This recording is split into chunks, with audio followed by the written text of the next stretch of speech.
அண்மையில் WTT உலக table tennis போட்டியில் ஒற்றையர் பட்டத்தை வென்ற முதல் இந்திய டேபிள் டென்னிஸ் வீரர் அல்லது வீராங்கனை ஸ்ரீஜா அகுலா.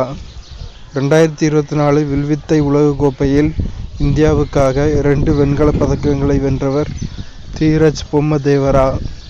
சமீபத்தில் யாருக்கு தெலுங்கிற்கான சாகித்ய அகாடமி யுவ புரஸ்கார் வழங்கப்பட்டது? ரமேஷ் கார்த்திக் நாயக். அண்மையில் பின்லாந்தில் நடந்த பாவோ நூர்மி விளையாட்டுப் போட்டியில் தங்கப்பதக்கம் வென்றவர் நீரஜ் சோப்ரா. சமீபத்தில் மதிப்புமிக்க நெல்சன் மண்டேலா வாழ்நாள் சாதனையாளர் விருது பெற்ற முதல் இந்தியர் என்ற வரலாற்று சாதனை படைத்தவர் வினோத் கனத்ரா. அண்மையில் 16வது ஆந்திர பிரதேச சட்டப்பேரவையின் சபாநாயகராக ஒருமனதாக தேர்ந்தெடுக்கப்பட்டவர் சி. அய்யனபத்ருடு. கேரள மாநிலத்தின் எந்த நகரம் சமீபத்தில் இந்திய நாட்டின் முதல் யுனெஸ்கோ இலக்கிய நகரம் என்று அதிகாரப்பூர்வமாக அறிவிக்கப்பட்டது? கோழிக்கோடு. சிந்து நதிநீர் ஒப்பந்தம் IWT என்பது எந்த இரு நாடுகளுக்கு இடையே கையெழுத்தான ஒப்பந்தமாகும்? இந்தியா மற்றும் பாகிஸ்தான். ஆண்டுதோறும் ஐநா பொதுச்சபை நாள் கடைபிடிக்கப்படுகிற தேதி ஜூன் 23. UNCTAD அறிக்கையின்படி 2023இல் அந்நிய நேரடி முதலீடுகளின் அடிப்படையில் இந்தியா எந்த நிலைக்கு தள்ளப்பட்டது? 15வது. உலக கைவினை கழகத்தால் உலக கைவினை நகரம் என அதிகாரப்பூர்வமாக அங்கீகரிக்கப்பட்ட இந்திய நகரம் ஸ்ரீநகர். அண்மையில் உலகளாவிய உள்நாட்டு விமானச் சந்தையில் இந்தியா எந்த இடத்தை பிடித்தது? 3வது. நிலக்கரி அமைச்சகமானது அண்மையில் எந்த மாநிலத்தில் நிலத்தடி நிலக்கரி வாயுவாக்கத்திற்கான UGC இந்தியாவின் முதல் சோதனை திட்டத்தை தொடங்கியுள்ளது? ஜார்க்கண்ட். அண்மையில் உளவு மற்றும் அதை சார்ந்த துறைகளின் உற்பத்தியின் மதிப்பு குறித்த புள்ளிவிவர அறிக்கையை 2011-12 முதல் 2022-23 வரை வெளியிட்ட அமைப்பு தேசிய புள்ளியியல் அலுவலகம்.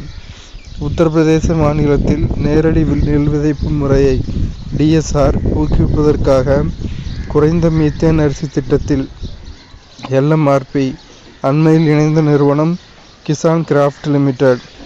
சமீபத்தில் எந்த அமைப்பால் 2024 குளோபல் கேஸ் ஃப்ளேரிங் டிராக்கர் ரிப்போர்ட் வெளியிடப்பட்டது? உலக வங்கி. அண்மையில் விரைவான இடப்பெயர்வு நம்பகமான பயணிகள் திட்டத்தை தொடங்கிய அமைச்சகம் உள்துறை அமைச்சகம். உலக நீரியல் நாள் அனுசரிக்கப்படுகிற தேதி ஜூன் 21. அண்மையில் திறன் மேம்பாடு மற்றும் தொழில்முனைவோர் அமைச்சகம் வளர்ந்து வரும் திறன்களை கொண்டு இந்தியாவின் வேளாண் துறையை புத்துணர்வு ஊட்டுவதற்காக எந்த நாட்டுடன் ஒத்துழைத்தது? ஆஸ்திரேலியா. சமீபத்தில் எந்த நிறுவனத்தின் ஆராய்ச்சியாளர்கள் அகச்சிவப்பு ஒளியை புலப்படும் ஒளியாக மாற்ற ஒரு புதிய கருவியை உருவாக்கியுள்ளனர்? இந்திய அறிவியல் கழகம் IISc. Space variable objects monitor SVOM செயற்கைக்கோள் என்பது எந்த இரு நாடுகளின் கூட்டுத்திட்டமாகும்? பிரான்ஸ் மற்றும் சீனா. அண்மையில் மனித வனவிலங்கு மோதலை குறைப்பதற்காக எலிஃபண்ட்ஸ் என்ற முதல் செயற்கை நுண்ணறிவு AI அடிப்படையிலான ஸ்மார்ட் வேலி திட்டத்தை அறிமுகப்படுத்தியுள்ள மாநில அரசு கேரளா.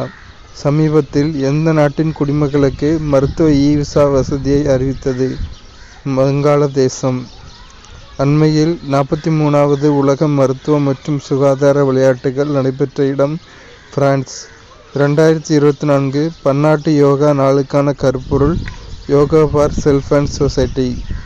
பர்தா வனவிலங்கு சரணாலயம் அமைந்துள்ள மாநிலம் குஜராத். சுவாமி விவேகானந்தர் நிசக்த் சொலம்பன் புரோத்சகான் திட்டம் என்பது எந்த மாநிலத்தின் சமூக பாதுகாப்பு திட்டமாகும்? ஜார்க்கண்ட். AI மூலம் சாலை பாதுகாப்பை மேம்படுத்த இந்திய தேசிய நெடுஞ்சாலை ஆணையத்துடனான புரிந்துணர்வு ஒப்பந்தத்தில் கையெழுத்திட்ட நிறுவனம் IIT டெல்லி. முட்கல் கோட்டை அமைந்துள்ள மாநிலம் கர்நாடகா. சமீபத்தில் கள்ளச்சாராய துயர சம்பவம் நிகழ்ந்த மாநிலம் தமிழ்நாடு. கோலார் தங்க வயல் அமைந்துள்ள மாநிலம் கர்நாடகா.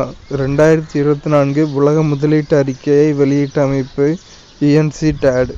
ஹிந்து குஷ் ஹிமாலயா என்ற பணி அறிக்கையை வெளியிட்ட அமைப்பு ஒருங்கிணைந்த மலை வளர்ச்சிக்கான சர்வதேச மையம் ICIMOD. 2027க்குள் மலேரியாவை ஒழிக்க தீவிர பிரச்சாரத்தை தொடங்கியுள்ள மாநில அரசு உத்தரப்பிரதேசம். பாதுகாப்பின் போது ஏற்படும் கடும் தீக்காயங்களுக்கு சிகிச்சை அளிப்பதற்காக முதலாவதான தோல் வங்கியை தொடங்கியுள்ள ஆயுதப்படை இந்திய இராணுவம். சமீபத்தில் எந்த கோளில் ஆற்றல் சமநிலையின்மை கண்டறியப்பட்டது? சனி. அண்மையில் முதலாவது தேசிய கூட்டு உற்பத்தி கருத்தரங்கத்தை நடத்திய அமைச்சகம் மின்னணு மற்றும் தகவல் தொழில்நுட்ப அமைச்சகம். சமீபத்தில் ஹெமிஸ் திருவிழா நடைபெற்ற மாநிலம் அல்லது யூனியன் பிரதேசம் லடாக். ஃபயர் டிராகன் 480 என்பது எந்த நாட்டின் ஏவுகணையின் பெயர்? சீனா. 2024 உலகளாவிய காற்றின் நிலை என்ற தலைப்பிலான அறிக்கையை வெளியிட்ட அமைப்பு சுகாதார விளைவுகள் நிறுவனம் HCI. 2025 to 26 காலத்திற்கு UNSCயின் நிரந்தரமில்லா உறுப்பினர்களாக தேர்ந்தெடுக்கப்பட்ட நாடுகள் பாகிஸ்தான், சொமாலியா, டென்மார்க், கிரேக்கம் மற்றும் பனாமா.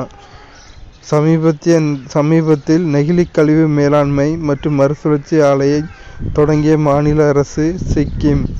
அண்மையில் இந்தியா மற்றும் கத்தாருக்கு இடையிலான முதலீட்டுக்கான கூட்டு பணிக்குழுவின் முதல் கூட்டம் நடைபெற்ற இடம் புதுடெல்லி. சமீபத்தில் நடந்த மக்களவைத் தேர்தலில் எத்தனை பெண்கள் வெற்றி பெற்றுள்ளனர்? 74. அண்மையில் தேசிய மனித உரிமைகள் ஆணையமானது வரிசையான காவல் மரணங்கள் தொடர்பாக எந்த மாநில அரசுக்கு குறிப்பாணை அனுப்பியது? ஒடிசா.